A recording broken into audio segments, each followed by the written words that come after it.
రాజకీయాల్లో మనం చూసుకున్నట్లయితే పార్టీలు మారడం అనేది చాలా సహజం. మారుతూ ఉంటారు, వస్తుంటారు, పోతూ ఉంటారు. అంటే ఈరోజు ఉన్న రాజకీయాలు రేపు ఉండవు, రేపున్నవి ఎల్లుండి ఉండవు, మారుతూ ఉంటాయి. అయితే ముఖ్యమైన నేతలు అనే వాళ్ళని కాపాడుకోవడం విషయంలో అసలు ఎందుకు వెళ్తున్నారు, వాళ్ళని పిలిచి మాట్లాడటం కానీ అసలు సమస్య ఎక్కడ ఉంది అనే అంశాల మీద చర్చ జరుగుతుందా? జనరల్గా మనం చూస్తే ఒక దీపం ఆరిపోతుంటే 2 చేతులు అడ్డుపెట్టి దీపాన్ని కాపాడుకోవాలి. అంటే ఈ ముఖ్య నేతల్ని జనరల్గా అనుకుంటే, కానీ ఎవరుంటారో ఉండండి, వెళ్ళేవాళ్ళు వెళ్ళండి అని చేతులు ఎత్తేయడం, అసలు మీ బీఆర్ఎస్ పార్టీలో ఏం జరుగుతుంది సార్? సరే, మీరు ఒక్క మాటతో నేను విభేదిస్తా. దీపం comparison it is not correct sir. మాది ఆరిపోయే దీపం కాదు, వెలుగందే దీపమే తప్ప దానికి వచ్చిన ఇబ్బంది ఏం లేదు. అవును, రాజకీయాలలో ఎప్పుడైనా పవర్ చేంజ్ అయినప్పుడు కొంత మార్పులు రావడం అనేది సహజ పరిణామం. ఓకే. సాధారణంగా ఒకటేసారి మేము అధికారంలోకి వస్తాం అనుకున్నాం. దాదాపు మాకు వ్యతిరేకంగా పోటీ చేసిన పార్టీకే నమ్మకం, విశ్వాసం లేదు వారు అధికారంలోకి వస్తారని. వారు ఏదో చెప్పినారు కానీ వాళ్ళకు ఛాన్స్ తాకింది అనుకుంటున్నారు అంతే తప్ప కాన్ఫిడెంట్గా వారు కూడా అధికారంలోకి వస్తారని ఎప్పుడు అనుకోలేదు. ఓకే. ఏదో మేము అధికారం కోల్పోయినాం, కారణాలు వేరే కావచ్చు, కారణాలు మాకు మేము విశ్లేషించుకోవాల్సిన అవసరం ఉంది. పోయే వాళ్ళలో స్పష్టమైన వైఖరి మనకు కనపడుతుంది. పోయేవాళ్ళు ఎవరు? ఇప్పుడు దాని నాగేందర్ గారు పోతే ఎంపీ టికెట్ ఇస్తామంటే పోయినారు. అవును. కడెం శ్రీహర్ గారు బిడ్డకు ఎంపీ టికెట్, సరే అధికార పార్టీతో ఉంటే బాగుంటుందనే ధోరణితో పోవడం. సరే, తెల్లం వెంకట్రావు పోవడం కూడా వ్యక్తిగతమైన కారణమే అనేది ఆయన మొదటి నుంచి శ్రీనివాసరెడ్డి గారి తోటే ఉన్నాడు. అవును. మధ్యలో వారికి అక్కడ టికెట్ లాభించినప్పుడు ఇప్పుడు మాతో వచ్చినాడు, తర్వాత మళ్ళీ వెళ్ళినాడు. సరే, మిగతా వాళ్ళు పోవడానికి కారణాలు నేనే ఇప్పుడే మనం విశ్లేషించాల్సిన, పోచారం కావచ్చు, నిన్న డాక్టర్ సంజయ్ కావచ్చు. అవును. సరే, ఎవరు ఏం పోయినా మాట్లాడేది నియోజకవర్గాల అభివృద్ధి, లేకుంటే ఇంకో పదం మాట్లాడుతున్నారు. వాస్తవంగా నియోజకవర్గాల అభివృద్ధి విపరీతంగా జరిగినప్పుడు కూడా మరి కొంతమంది ఓడిపోయినారు. అవును. అధికారం కూడా కోల్పోయినాం. నియోజకవర్గాల అభివృద్ధి మరి జరగలేదా? తెలంగాణ వచ్చిన తర్వాత అనేక రకాలుగా అభివృద్ధి కార్యక్రమాలు జరిగినాయి. అవును.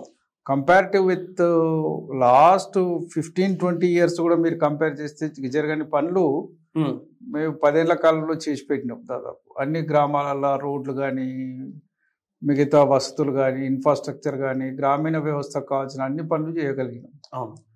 మంచినీటి కొరత తీర్చినాం, కరెంటు కోతలు లేకుండా చేసినాం. అవును. నాణ్యమైన రకాలుగా అన్ని రకాల పర్యావరణాన్ని కాపాడడానికి కూడా కార్యక్రమాలు తీసుకున్నాం. డంప్ యార్డ్స్ పెట్టినాం. ప్రజల్లో అవేర్నెస్, డైరెక్ట్ ఆర్ ఇండైరెక్ట్ అనేక రకాలుగా అవేర్నెస్ క్రియేట్ చేసినాం. అవును.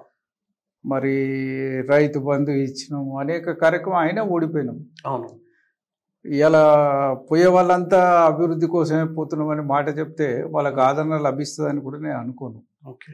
ఎందుకంటే మా ఎక్స్పీరియన్స్ చూడండి, అవతల వైపు నుంచి వచ్చిన వాళ్ళలో ఎవరో ఒకరిద్దరు తప్ప మిగతా వాళ్ళంతా ఓడిపోయినారు. అవును. పార్టీ మారిన వాళ్ళు. ప్రజలకు ఒక స్పష్టమైన వైఖరి ఉంటుంది. పార్టీ మారుతున్న వాళ్ళు ఎందుకు మారుతారు, ఏం మారుతారు అనేది వీళ్ళు చెప్పే కారణాల కంటే ప్రజల విశ్లేషణ గొప్పగా ఉంటుంది. అంటే ఇప్పుడు నేను అనేది అధిష్టానం అనేది వెళ్ళేవాళ్ళు వెళ్ళండి, ఉండేవాళ్ళే ఉంటారు, ఆ మాట ఇప్పటి వరకు మా అధిష్టానం మాట్లాడలేదు. బయట ప్రచారం అవుతున్న మీడియాలో జరుగుతున్న ప్రచారం తప్ప ఓకే ఏ రాజకీయ పార్టీ కూడా పోయేటోడు పోండి, ఉండేటోడు ఉండండి అని అనదు. ఓకే. అది బయట జరుగుతున్న ప్రచారం, మీడియాలలో జరుగుతున్న ప్రచారం. లేదా ఇప్పుడు మా గురించి రాసే పత్రికలే లేవు.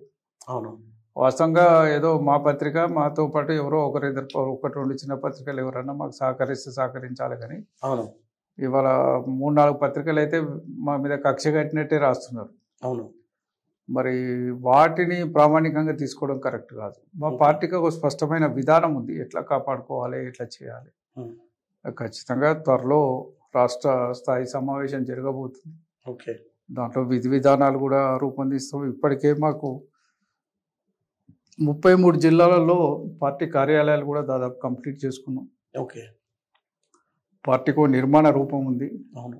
కింది స్థాయి వరకు కూడా దాన్ని నిర్మాణం చేయాలనే ఆలోచనతో ఉన్నాం. గతంలో మేము ఎమ్మెల్యే సెంట్రిక్ మోడల్లో ఆర్గనైజేషన్ చేసినాం. ఇప్పుడు కొంత దాన్ని వేరే రకంగా మార్చాలి అనేది కొంత ఆలోచన కూడా ఉంది. అది సరైన ఫలితాలు ఇవ్వలేదు మాకు. అవును.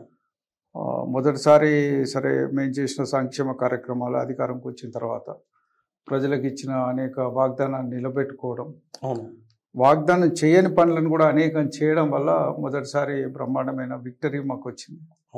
రెండోసారి సరే కరోనా కాలం మాకు ఒకటి ఇబ్బంది కాలం, ఆర్థికపరమైన వెసులుబాటు సరిగ్గా లేకుంటే రైతు రుణమాఫీ ఎట్ ఏ టైం చేయలేకపోయినాం మేము, వాటికి కూడా ఇబ్బందులు పడ్డాం. అనేక కార్యక్రమాలకు ఇబ్బందులు ఎదురైనా కూడా ఏదో సర్దుబాటు చేసి సంక్షేమ కార్యక్రమాలు అయితే కొనసాగిస్తూ వచ్చినాం. ఏదేమైనప్పటికీ రిజల్ట్ మాకు భిన్నంగా వస్తుందని ఊహించలేదు, ఇంత భిన్నంగా వస్తుందని ఊహించలేదు. ఒక 5-10 సీట్లు తేడా వచ్చినా మాకు పెద్ద ఇబ్బంది ఉండకపోయేది. సరే కొన్నిట్లలో మేము సీట్లు మార్చాలన్న, గతంలో మొదటిసారి సీట్లు మార్చినాం, చాలా సీట్లు మార్చాం. ఈసారి సీట్లు మార్చడంలో కూడా కొంత మేము చేసిన పొరపాట్లు కావచ్చు, ఇంకేదైనా కావచ్చు, కొంత నెగిటివ్ టాక్ ఉన్నప్పటికీ ఉన్న దాంట్లో ఓరియంటేషన్లు అన్నీ కలిసి వస్తాయన్న ఉద్దేశంతో చేసుకున్నా కావచ్చు. మాకు పార్లమెంట్ ఎన్నికల సందర్భంగా సమీక్ష సమావేశాలు పెట్టినప్పుడు ప్రజల నుంచి అనేక వాదనలు వినపడ్డాయి. అవన్నీ కేసీఆర్ గారి దృష్టికి వెళ్ళినాయి. రాసిచ్చే వాళ్ళు కూడా రాసిచ్చినారు, అవి కూడా ప్రతిరోజు వారు చదివినారు. తప్పనిసరిగా వాటన్నిటికీ సమాధానం వారు చెప్తా అని చెప్పినారు. ఓకే, 2 సందర్భాల్లో మాట్లాడినప్పుడు కూడా వారు తర్వాత కూడా 2-3 మీటింగ్లలో వారు మాట్లాడినప్పుడు కూడా ప్రస్తావించండి, వాటన్నిటిని కూడా ప్రస్తావించండి. మా పార్టీలో రివ్యూ అవుతలేదని కాదు, ప్రతిసారి రివ్యూ అవుతుంది, ప్రతిసారి మాట్లాడుతున్నారు, ప్రతిసారి చేస్తున్నారు. ఇవాళ